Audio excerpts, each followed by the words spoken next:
Thank you so much, Karen. Good morning to you. Good morning to everyone. And really, it's probably day 200, which is the ideal way to start this by mentioning that this is festival has been a work in progress since the beginning of 2021, and today is really kind of the culmination of so much work that's gone on behind the scenes. The event committee has been unbelievable and pulling off miracle after miracle to bring you a really seamless experience. So I'm full of gratitude. I'm full of gratitude for everyone that's been with us thus far. Thank you and congratulations. We're coming in big on day 3. I hope you ate your Wheaties and have plenty of fluids, because today is going to be almost too good to be true. Just a reminder that my conversation with Lisa Ling, our storyteller of the year, follows Beth Ann Patrick's 9 a.m. interview with Jake Tapper. And later today, we have our featured authors, Disha Filia and Brian Broom, and then wrapping up with our keynote, the Booker Prize winning Douglas Stewart, author of Shuggie Bain. And in between all of those good things, we've got panel after panel full of rock stars. And as Karen mentioned at the outset, just a reminder that all of these sessions are being recorded and will be available on the event site, I think indefinitely, but we will also be putting them on the 1455 YouTube page where they will live forever. So if you are going to miss some content today, or like myself, you can't toggle quickly enough between all the amazing things, we got you covered, and we're recording everything. By the way, I'm Sean Murphy. I'm the executive director of 1455. I certainly encourage anyone that wants to learn anything about what we do, who we are, the types of free virtual programs we put on, visit us at 1455litarts.org. We've got a backlog of all of the events we've done this year, including events we did the year before and the year before that, including video of previous summer fests, etc. But you can find out a lot of good backstory, and we'd love to hear from you. So as we kick off today's programming, I just want to acknowledge some numbers.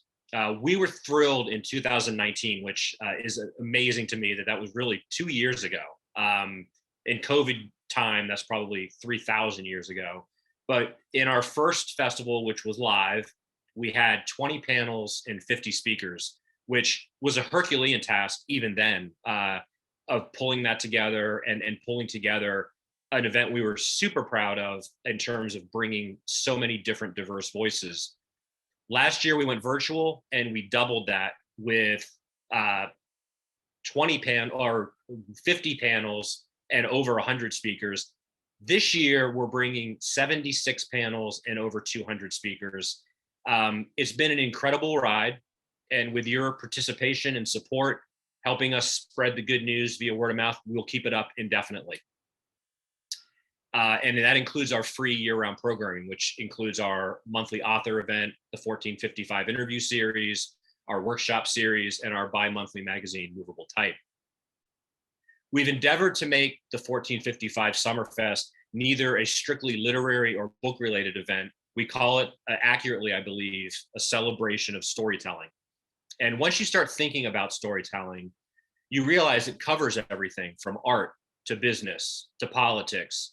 Everyone who's selling something or producing something is, in effect, telling a story. We want to examine that and interrogate it, explore it, discuss it, and give a safe and productive platform to those who are doing it at the highest levels. And we want to make it free and inclusive and a positive experience for all who attend. That's what I think we've been doing this weekend, what we'll continue to do today, and again, what we will hopefully continue to do indefinitely. Speaking about being here in 2021, speaking behind a screen, I think most of us have grown so accustomed to being on Zoom and connecting electronically, it seems to many not only surreal and a surreal kind of new normal, but also maybe a little bit depressing. But I prefer to take the opposite view, which is that despite a year of disruptions and chaos, universal concern, hoping that better times we will return to relative normalcy and what I think will be a new normal that incorporates a lot of the lessons that we needed to learn, and taking advantage of these platforms so that we can be more inclusive and connect. 1455 doubled down on our commitment to connect with writers and audiences starting in early 2020. We didn't take time off. We actually ramped up our programming because we knew that it was that much more important to bring writers and audiences together and connect writers themselves and storytellers in their own little micro communities. And I think that's 1455's ultimate value add, being a place where we can discuss and explore story together, always free, always in a safe, inclusive space. I think audiences have been deprived of meaningful opportunities to connect and engage. And that's why we went bigger and better this year, not because we necessarily have a compulsion to get bigger and better, but there are a lot of great stories out there. There are so many diverse, wonderful, necessary voices. We want to give a megaphone to as many of those as we can. So suffice it to say that organizing this festival is a labor of love. I think I speak for the dozens of people behind the scenes that have worked really tirelessly to pull this off. And I feel that we're operating from a modest but genuine strength. We strive every day to celebrate storytellers, connect them across the globe.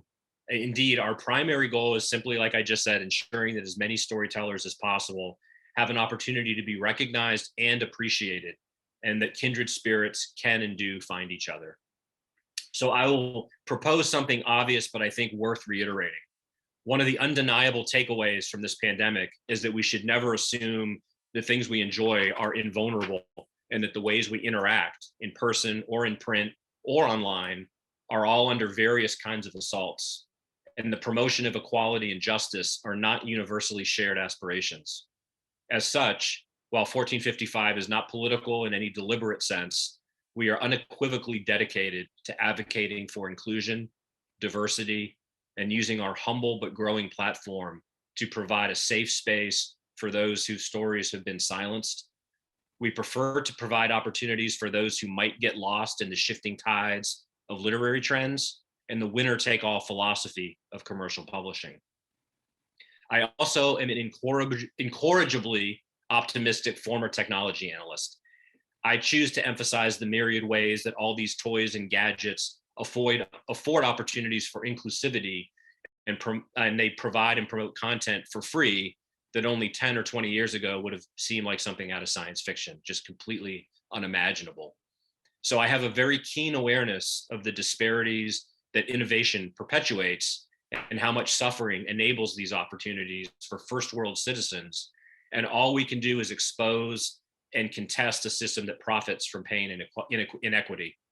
But while we fight for justice and equality and seek to ensure that most humans have a living wage and work in safe environments, we still must use these tools that might otherwise be used against us for the good that they are capable of doing. This is why we embrace this virtual platform and insist on keeping all of our public programming free for all who can attend. We use the capability to record and preserve all this content, which everyone hopefully can enjoy and be inspired by. Our first session today kicks off at 9 a.m., but in a few minutes, we are featuring part 3 of a very special video presentation entitled The Art of Storytelling, which is the result of indescribable effort and passion from Shamar Wheeler, the founding director of DC's Droom Theater Company. We are absolutely honored and thrilled to partner with them for this event, and I encourage you to check out this video, and it will be impossible not to be fired up and inspired by what you see. Please check everything out, enjoy the rest of the programming, and lastly, a reminder, every single session is being recorded, so if you miss something, no worries. It will be available on our YouTube page shortly after the festival concludes. Make sure you follow us on Twitter, Facebook, Instagram, bookmark our YouTube page, share it with everyone you know, and not least, please support the literary community. You're going to see so many amazing writers. We've already featured dozens and dozens and dozens of diverse, wonderful writers from around the world. Take an effort to go and buy some of these books, visit our partners at the Potter's House, support independent bookstores, buy some books, buy books for others, shout from the rooftops that literature is alive, get lit, feel inspired, and enjoy the programming. And once again, check us out at 1455litarts.org. We'll see you throughout the day. Thank you so much for being here.